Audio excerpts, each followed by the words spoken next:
if you're out here with us, we need to at least put 2 of these in your car, please. Alright, so this guy took us on this long chase. He says that it's not because he has any warrants, he doesn't have anything in the vehicle or anything. He's just saying that he had a bad day today and he didn't want to stop. So right now we got 4 of them detained, and we're going to be looking through the vehicle just to see if there's anything in there.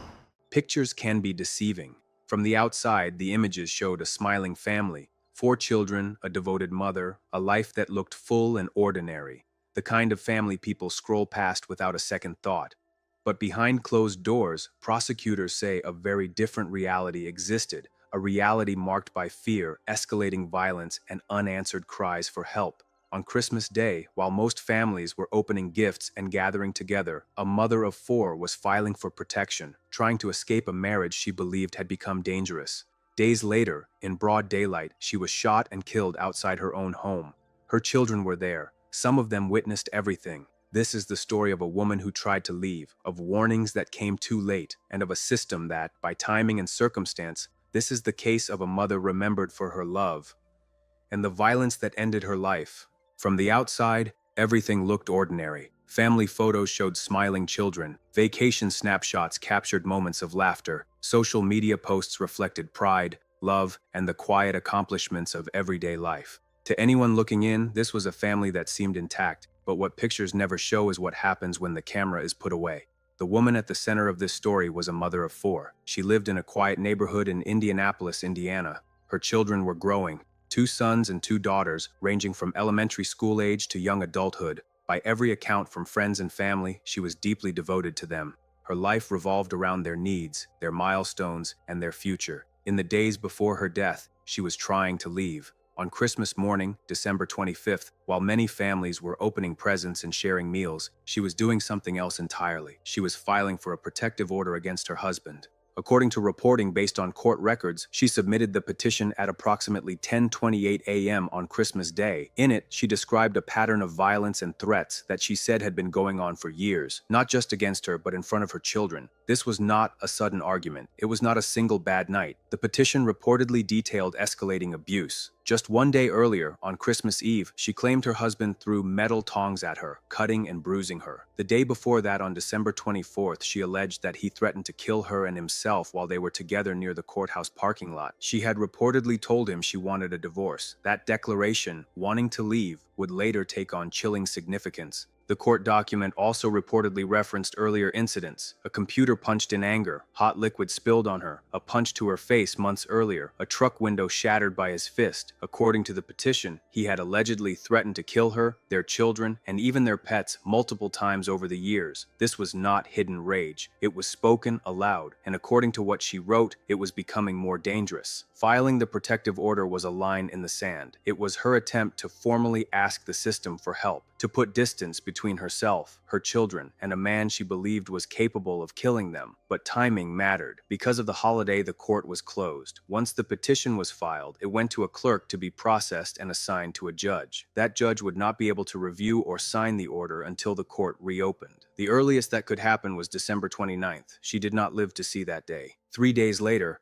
on December 28th, police received a frantic call, a disturbance involving a gun, a father with a gun versus his family. Multiple callers reported shots fired. When officers arrived at the home, they found her in the driveway suffering from gunshot wounds. Emergency responders rushed her to the hospital. She did not survive. She was pronounced dead shortly after. Her husband fled the scene in a pickup truck. What happened next would reveal one of the most devastating aspects of this case, not just the loss of a mother, but the trauma left behind for her children. Several of them witnessed the events. According to police reports, the youngest child, just 10 years old, told officers that she was inside the house when her father came home, opened a gun safe, and retrieved a firearm. She said her mother was not home at first. When she arrived, an argument began. The child saw her father point the gun at her mother. She called 911. Moments later, she heard gunshots. Then she saw her mother lying in the driveway. Another child, 14 years old, told police she heard her mother screaming from another room. When she came out, she saw her father holding a gun. She heard one gunshot inside the house and another outside. She told officers that her father had threatened to kill them in the past. A 16-year-old son reported that he saw his father retrieve the gun, heard the argument, and watched as his older brother tried to intervene. He he ran upstairs and called 911. The oldest child, 19 years old, told police that his father followed his mother outside and shot her in the driveway. Afterward, he tried desperately to help her as she lay wounded, while his father drove away. This all happened in broad daylight, in a quiet neighborhood, in front of children who would carry these memories for the rest of their lives.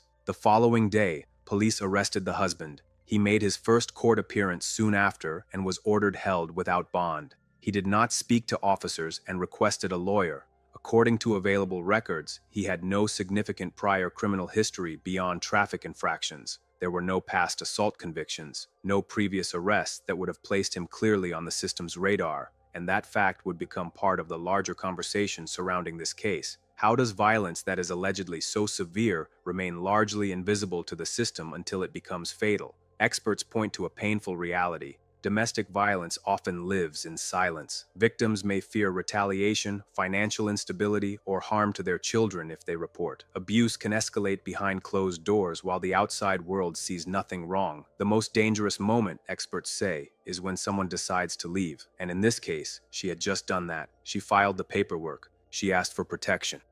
She took the step that so many never reach. But the system moved slower than the threat. Her death left 4 children without their mother and without their father, who now faces murder charges. It also left behind a haunting question. What happens when someone asks for help and help doesn't arrive in time? The house did not look like a crime scene at first glance. It was an ordinary home in an ordinary neighborhood. Driveways, sidewalks, neighbors going about their day. Nothing about it suggested that, moments earlier, a family's life had been permanently shattered. But inside that house, and in the driveway just outside it, the damage was already irreversible. Investigators began reconstructing what happened minute by minute, using 911 calls, witness statements, and physical evidence. What emerged was a sequence of events that suggested preparation, escalation, and a terrifying lack of hesitation. According to police reports, the man arrived home while his wife was not there. One of the children told investigators that he went directly to the gun safe and retrieved a firearm. This detail would later become critical because it suggested intention rather than spontaneity. When his wife returned home, the argument began almost immediately. The children described raised voices, tension, and fear. This was not unfamiliar to them. They had reportedly witnessed arguments before, but this time something was different. This time, there was a gun. One child said she saw her father point the firearm at her mother. Another said she heard screaming and then a gunshot inside the house. What followed happened quickly. The mother ran outside. Her husband followed. In the driveway, in the open, with neighbors nearby and children watching from inside, he allegedly fired again.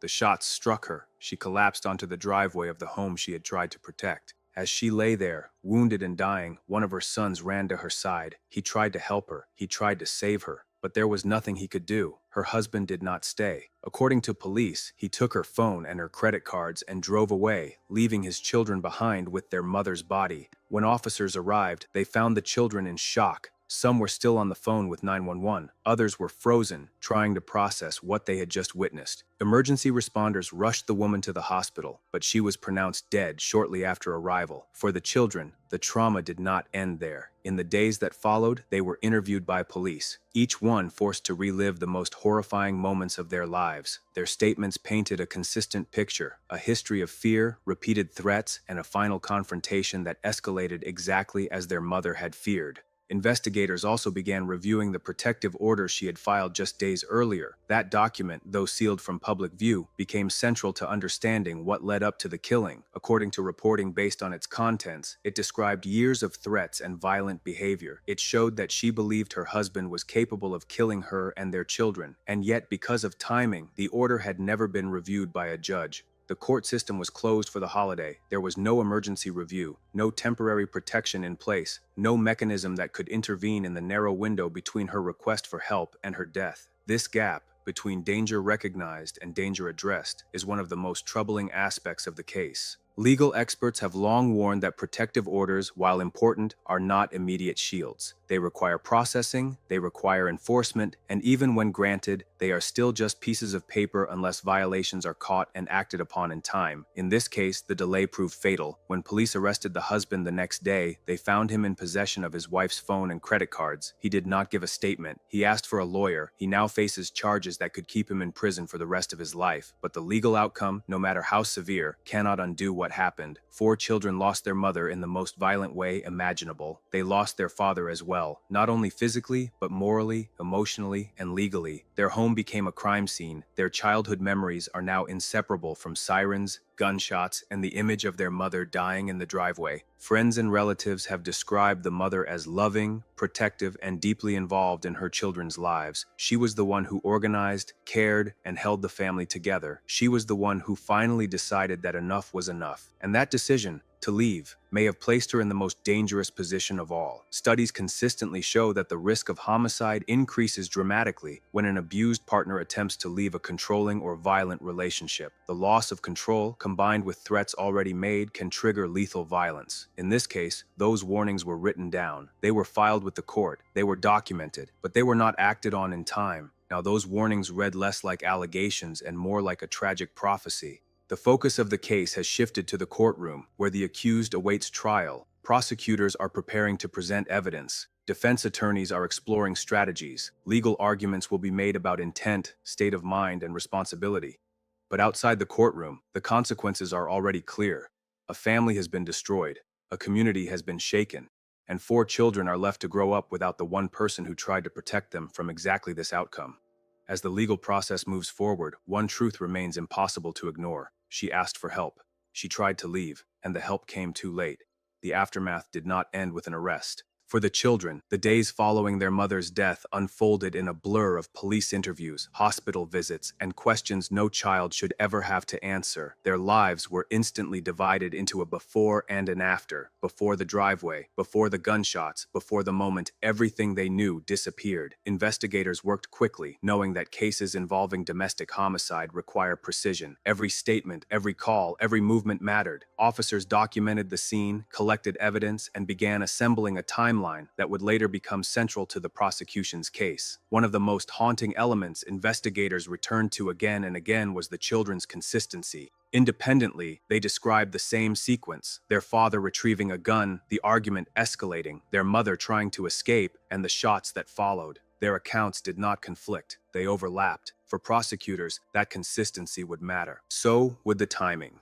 The protective order filed on Christmas morning became a focal point, not just as evidence of motive, but as proof that the danger was known. According to reporting, the document detailed threats that extended far beyond a single incident. It showed a pattern of intimidation, violence, and explicit statements about killing her, the children, and even their pets. Those words now carry a weight that cannot be ignored. Legal experts often say that in domestic violence cases, threats should be taken literally. When someone says they will kill, and they say it repeatedly, those statements are not emotional exaggerations. They are warnings. In this case, those warnings were written down. But the legal system, constrained by procedure and timing, could not act quickly enough. The court closure during the holidays created a fatal delay. There was no emergency judge available to review the petition, no temporary protective order issued, no immediate intervention. By the time the court would have reopened, she was already dead. This reality has sparked difficult conversations about whether emergency protection should be available during holidays and weekends, especially in cases involving explicit threats of homicide. Advocates argue that danger does not pause for holidays, and neither should access to protection. Others point out a painful truth. Even when protective orders are granted, they do not physically stop someone who is determined to kill. A piece of paper cannot block a bullet. What it can do is create legal consequences, if there is time for them to be enforced. In this case, there was not. As the criminal case moved forward, the accused was charged and held without bond. Prosecutors signaled that they intended to pursue the case aggressively, relying not only on physical evidence, but on the testimony of witnesses who knew the relationship, the documented threats, and the first-hand accounts of the children. From a legal standpoint, the evidence appears overwhelming. From a human standpoint, it is unbearable. The oldest son, who tried to save his mother in the driveway, now carries a burden no one should. The younger children will grow up with memories defined not by birthdays and holidays, but by sirens and courtrooms. Mental health professionals stress that trauma of this magnitude reshapes a child's development. Nightmares, anxiety, survivor's guilt, and long-term emotional struggles are common. Healing, if it comes at all, takes years and support. Friends of the family have described the mother as the emotional anchor of the household. She was the organizer, the protector, the one who tried to hold everything together. Her absence is not just a loss, it is a void. Community members have rallied around the children, organizing support and donations to help cover counseling, living expenses, and their uncertain future, but no amount of money can restore what was taken. As the legal process continues, there will be hearings, motions, and eventually a trial or plea. Lawyers will argue about intent, mental state, and legal definitions. The courtroom will focus on evidence, statutes, and procedure. But outside the courtroom, the story is already complete. A woman tried to leave an abusive relationship. She asked the system for help. She warned that her life was in danger, and the danger arrived before help could. This case is not just about one family. It is a reflection of a broader, deeply uncomfortable reality, that domestic violence often escalates silently, that victims are most vulnerable when they try to leave, and that systems designed to protect can fail, not out of malice, but out of delay. The question left behind is not only how this happened, but how many times it has happened before, and how many times it might happen again. Because somewhere, right now, another person may be filling out paperwork. Another person may be trying to escape. Another person may be hoping that this time, help arrives before it's too late. For this family, it did not, and the cost was everything. In the weeks after the killing, the case began to shift from shock to scrutiny. Investigators were no longer focused solely on what happened that afternoon. They were asking how it was allowed to happen at all. At the center of those questions was a single chilling fact. The warning signs were not hidden. They were documented, they were spoken, they were written down, and they were recent. The protective order filed on Christmas Day was not vague or speculative. According to reporting, it outlined a pattern of escalating violence and repeated death threats. It showed fear that had reached a breaking point. This was not someone guessing what might happen. This was someone describing what she believed would happen if she didn't get out. Domestic violence experts often emphasize that when threats become specific and repetitive, the risk of homicide increases dramatically. In this case, the threats allegedly included killing her, killing the children, and killing himself. Those are considered the highest risk indicators. And yet, from a legal standpoint, none of it triggered immediate action. The court was closed. The petition sat in a queue. No judge reviewed it. No emergency order was issued. By the time the system could respond, it was already too late. This reality has reignited a long-standing debate about whether courts should have emergency processes for protective orders during holidays and weekends. Some jurisdictions do, others do not. The availability of judges, clerks, and emergency magistrates varies widely depending on location. In this case, geography and timing intersected in the worst possible way.